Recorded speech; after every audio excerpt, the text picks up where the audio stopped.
मैं GK Lucent के कुछ महत्वपूर्ण क्वेश्चन जो कि सभी सरकारी जॉब के लिए महत्वपूर्ण हैं। मेरा टेलीग्राम चैनल है जो कि आप यहाँ पे शो हो रहा है, जीएस लक्ष्य करके है। आप जब सर्च करेंगे तो जीएस लक्ष्य से आपको मिल जाएगा और आप इस चैनल को सब्सक्राइब कर लीजिए। तो अब हम चलते हैं क्वेश्चन की ओर।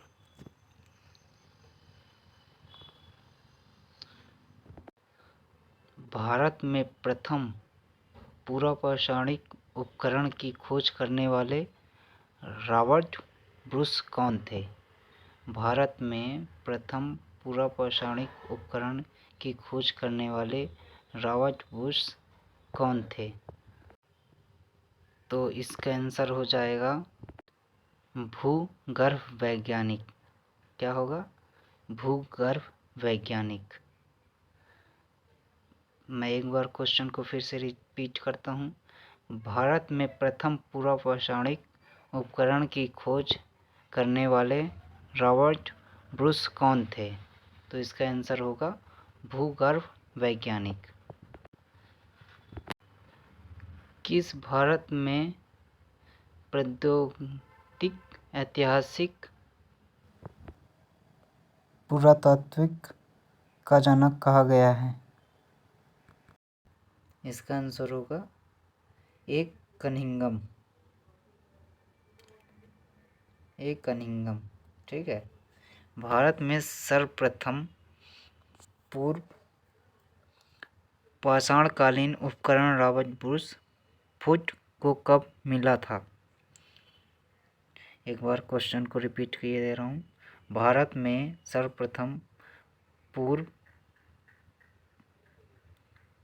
पाषाणकालीन उपकरण रॉबर्ट ब्रूस फुट को कब मिला था? तो इसका आंसर होगा 1863 ईस्वी में। क्या होगा? 1863 ईस्वी में। भारत में प्रथम पूरा प्रस्ताव तीन औजार की खोज का जिससे देश में प्रौद्योगिक ऐतिहासिक अध्ययन का रास्ता खुला श्रेय किसे जाता है? तो इसका आंसर होगा आर.बी. फुट को। किसको जाता है? आर.बी. फुट को। नेक्स्ट क्वेश्चन की ओर बढ़ते हैं।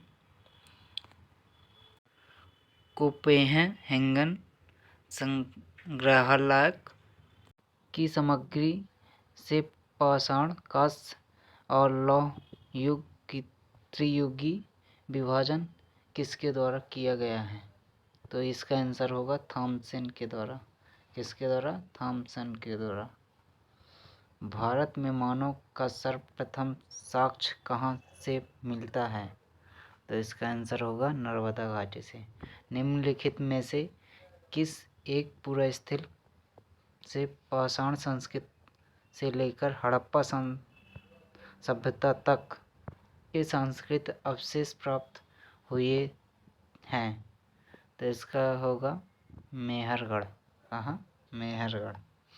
भारत में व्यवस्थित कृषि का प्राचीनतम प्रमाण कहाँ से प्राप्त होता है? तो ये भी होगा इसका आंसर मेहरगढ़। ठीक है। क्या होगा? मेहरगढ़। भारतीय उपमहाद्वीप में धान की खेती के प्राचीनतम साक्ष्य कहाँ से प्राप्त होते हैं? तो ये होगा विंध्य क्षेत्र से। कहाँ से? विंध्य क्षेत्र से। नेक्स्ट क्वेश्चन की ओर चलते हैं। गंगा घाटी में धान की खेती का प्राचीनतम प्रमाण कहाँ से मिला है? तो ये होगा लाहुरा देव। कहाँ से? लाहुरा देव से। मध्य पाषाणिक प्रसंग में पशुपालन के प्रमाण जहाँ मिले वह स्थान कौन सा है? तो इसका आंसर होगा आदिमगढ़। एक बार क्वेश्चन को फिर से रिपीट किए दे रहा हूँ। मध्य पाषाणिक प्रसंग में पशुपालन के प्रमाण जहाँ मिले वह स्थान कौन सा है? तो यह है आदमगढ़। ठीक है। भारतीय उपमहाद्वीप में पालतू भैंस का प्राचीनतम साक्ष्य कहाँ से प्राप्त हुआ है? तो ये होगा मेहरगढ़। कहाँ से? मेहरगढ़। होमो इरेक्टस का एक कपाल निम्नलिखित में से किस स्थल से प्राप्त हुआ था? तो यह है नर्मदा घाटी, हथनौरा। नर्मदा घाटी से हथनौरा। किस क्षेत्र में चावल का उत्पादन प्राचीनतम साक्ष्य मिला? तो यह है बेलन घाटी। कहाँ से? बेलन घाटी से। नेक्स्ट क्वेश्चन की ओर चलते हैं। मध्य पाषाणिक संदर्भ में वन्य घन का प्रमाण कहाँ से मिला था?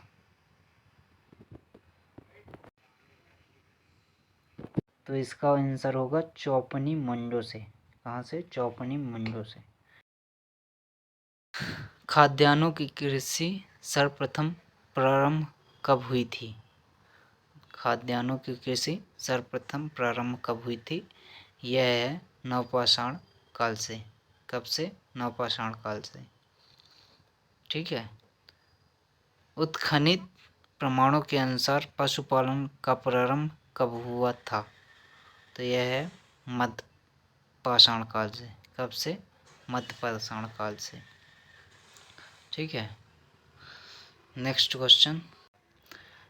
तमस्यर काल में महाराष्ट्र के लोग मृतकों के शरीर को फर्श के नीचे किस तरह रखकर दफनाते थे? तो इसका आंसर होगा दक्षिण से उत्तर से दक्षिण की ओर। Next question. थैंक यू दोस्तों, आज के लिए बस इतना ही।